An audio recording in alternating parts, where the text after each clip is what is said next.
Welcome to வானவில் வானதி சமையல். இன்றைக்கி நம்ம பார்க்க போகிறது மீன் வறுவல். ஃபிஷ் வந்து நீங்கள் எந்த ஃபிஷ் வாங்கினாலும் இந்த மசாலா நீங்கள் ஆட் பண்ணி வறுக்கலாங்க, சூப்பராக இருக்கும். இந்த மீன் வறுவல் செய்முறை பார்க்குறதுக்கு முன்னாடி நீங்கள் நம்ம சேனலுக்கு சப்ஸ்கிரைப் பண்ணுங்கள், மறந்துடாம பெல் பட்டனை ப்ரெஸ் பண்ணுங்கள். ஓகே, வாங்க இந்த ஃபிஷ் ஃப்ரை எப்படி பண்ணுறதுன்னு பார்க்கலாமா? இது போல் கட் பண்ணி நீங்கள் நல்லா வாஷ் பண்ணி எடுத்துக்கிறேங்க. இது வாஷ் பண்ணும்போது உப்பு, மஞ்சள் இதை போட்டு நல்லா வாஷ் பண்ணிங்கன்னா அந்த ஸ்மெல் இல்லாமல் இருக்கும். மீன் வறுவலுக்கு காரம் கொஞ்சம் தூக்கலாக இருந்தால் நல்லாயிருக்கும். அதனால் 2 டீஸ்பூன் எடுத்திருக்கேன். உங்களுக்கு காரத்துக்கு ஏற்ற போல் நீங்கள் ஆட் பண்ணிக்கலாம். 1/2 டீஸ்பூன் இஞ்சி பூண்டு விழுது, 1/4 டீஸ்பூன் சீரகத்தூள், தேவைக்கேற்ப உப்பு, 1/2 டீஸ்பூன் மல்லித்தூள், 1/4 டீஸ்பூன் மஞ்சள் தூள், கடல மாவு 1 டீஸ்பூன், சோள மாவு 2 டீஸ்பூன், அதாவது cornflour powder, 1/4 teaspoon garam masala. இதையெல்லாம் நம்ம இப்போ ஒன்றா மிக்ஸ் பண்ணிக்கலாம்.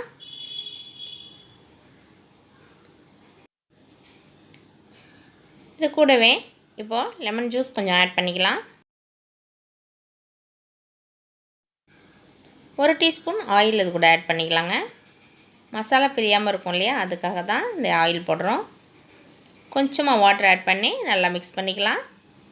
மசாலாலாம் மிக்ஸ் பண்ணி இந்த கன்சிஸ்டன்சியில் எடுத்துக்கிறேங்க. இப்போ இந்த மசாலாவெல்லாம் அந்த மீனில் அப்ளை பண்ணிடலாங்க. இது போல் ஒவ்வொரு ஃபிஷ்ஷாக நம்ம அப்ளை பண்ணி எடுத்துக்கலாங்க. ஒரு 10 நிமிஷம் இதை ஊற விட்டுறலாங்க.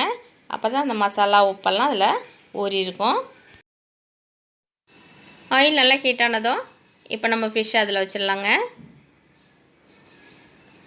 இது வந்து நம்ம வறுக்கும்போது மிதமான தீயில வைங்க, இல்லைன்னா மேலே உள்ளதெல்லாம் கருப்பாயிடும், உள்ளே வேகாதுங்க. ஓகேங்க, இவங்க ஆயிலில் கொஞ்சம் நேரம் ஃப்ரை ஆகிட்டு நம்மளுக்கு நாவிற்கு சுவை கூட்ட வருவாங்க. அது வரையும் உங்களுக்காக ஒரு பாடல். அமுத கானம் நீ தரும் நேரம், நதிகள் ஜதிகள் பாடுமே, விலகி போனால் எனது சலங்கை விதவையாகி போகுமே, கண்களில் மௌனமோ கோவில் தீபமே, ராகங்கள் பாடிவா பன்னீர் மேகமே, மார் மீது பூவாகி விழவா, விழியாகி விடவா, நாதும் என் ஜீவனே, வாவா என் தேவனே, உந்தன் ராஜராகம் பாடும் நேரம், பாறை பாலுருதே, பூவும் மாலானதே, நாதும் என் ஜீவனே. எண்ணெயில் போட்டதும் மசாலாவெல்லாம் பிரியாமல் இருக்குது பார்த்தீங்களா? நம்ம இது பொரிக்கும் போதே சிக்கன் 65 இருந்தாலும் மீன் வறுவலாக இருந்தாலும் இந்த கருவேப்பிலை இது கூட போட்டு பொரிக்கும் போது நல்ல ஃப்ளேவர் நல்லாயிருக்கும். ஸோ நல்லா ஃப்ரை ஆகிட்டாங்க. ஓகே, ரெடி ஆகிட்டாங்க. இப்போ நம்ம எடுத்துடலாம். ஐயோ, வரமாட்டேன்றாங்களே. வந்துட்டாங்க. சூப்பராக ஃப்ரை ஆகியிருக்காங்க பாருங்கள். நாவிற்கு சுவை கூட்டும் மீன் வறுவல். இது போல் நீங்களும் ட்ரை பண்ணி பாருங்கள்.